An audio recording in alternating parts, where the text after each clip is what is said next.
Let's move on to the first spot on our card, Sunday, September 26th. It is Washington, 1-1, first road game of the year at the Buffalo Bills, 1-1, 0-1 at home in Orchard Park, New York. Let's start with the market and then move on to the cash. Here we go. Buffalo opens up at 9.5, and we now see, God, market's all over the place. 9.5, 9s, 8.5. There's a 10, an 8 at Heritage.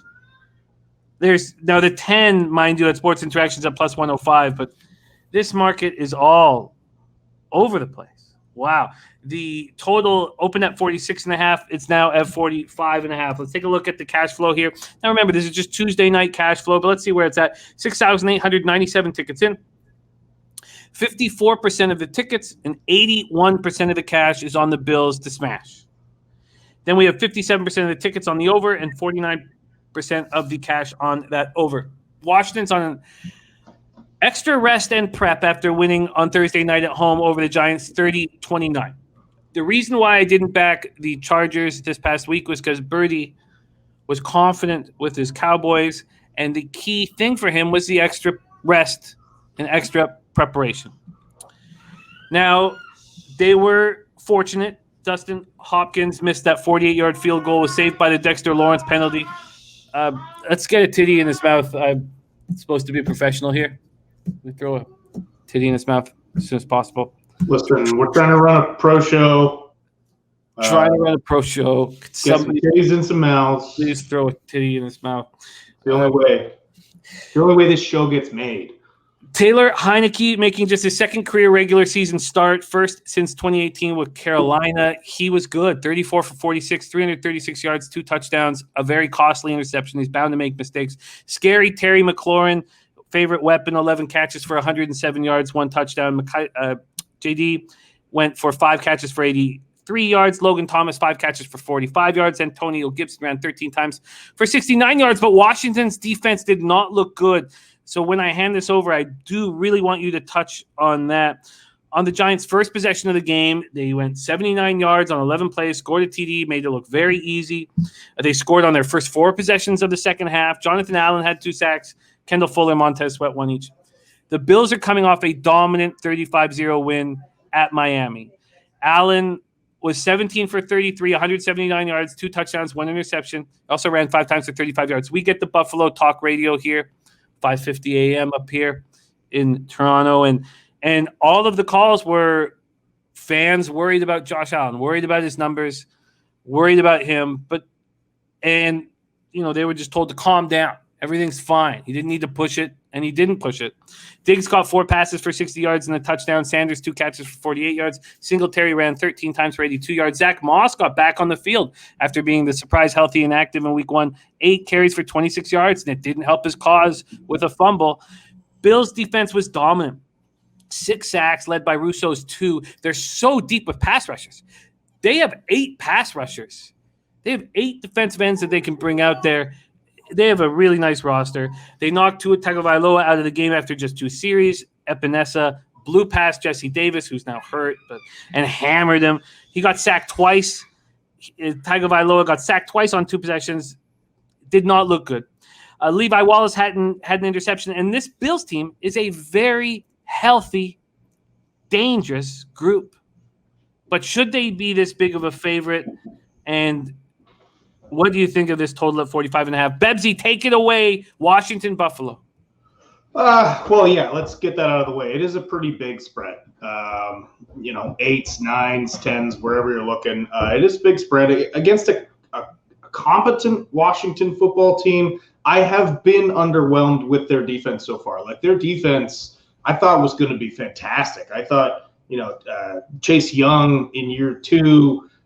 Jonathan Allen looks incredible. He actually has been a monster. But it's been pretty quiet. Montez Sweat's had some moments, but overall they've underwhelmed a little bit. Now, the first week, the Buffalo Steelers game in the first week, Buffalo was winning that game. They kind of fell apart. The Steelers, they're obviously a good team. They're a playoff team. I feel like that was a bit of an anomaly.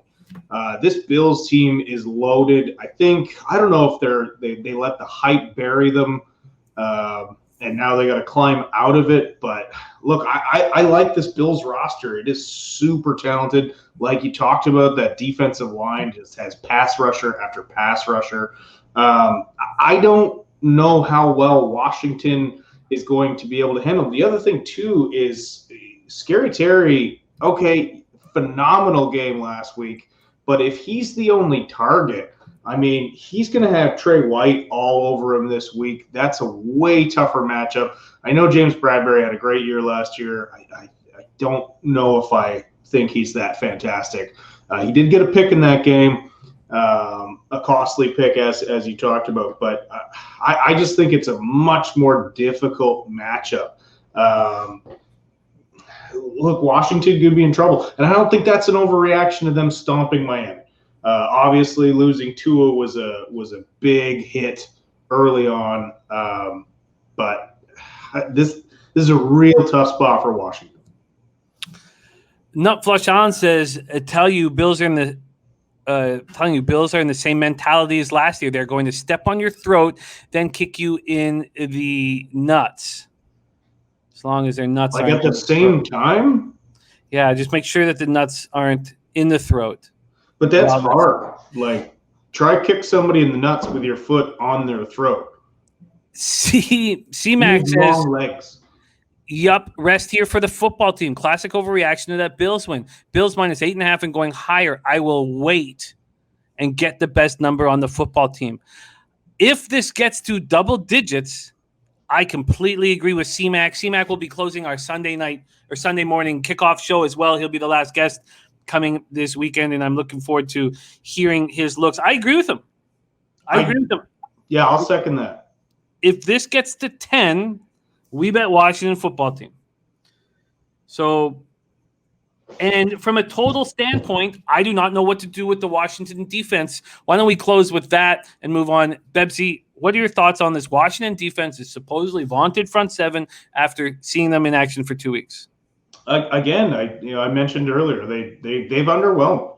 I had a lot of excitement about just watching this team, and I don't know if they're stumbling out the gates or what, because outside of Jonathan Allen, I have not been impressed, and that includes Chase Young. Like, Chase Young, man, this guy's a freak. This guy should be dominating, and so far he's been fine.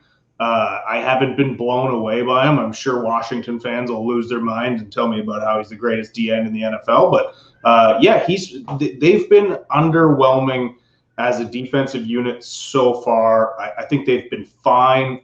They did a good job in week one, kind of containing the Chargers offense. But man, they gave up too much to the Giants. I understand divisional games, teams play a little different. But yeah, I've been underwhelmed with them so far. I hope as a football fan that they can live up to their potential, because you look at that team on paper and that defense is nasty. Yeah, I don't know what to make of it, but I really think that C-Mac nailed it there. Yeah, absolutely nailed it with that breakdown and the rest. And we saw what the Cowboys looked like with extra rest against the Chargers. If I get 10, I'm pulling the trigger immediately. So that won't be tonight, clearly. And I do want to clarify that I think this Buffalo Bills team is very good. But I agree with C-Mac in the sense that, yeah, they stomp a team like Miami 35-0 and everybody loses their minds. But it doesn't happen every week, and you don't lose your starting quarterback every week. And yeah, big time overreaction here. So yeah, bet it up. Yeah, I agree. And also, this would be the third straight week that I would be fading the Buffalo Bills, and that was not the plan going into the season. Obviously, it blew up in my face. Week 2, I cashed out in week 1. Okay, let's move on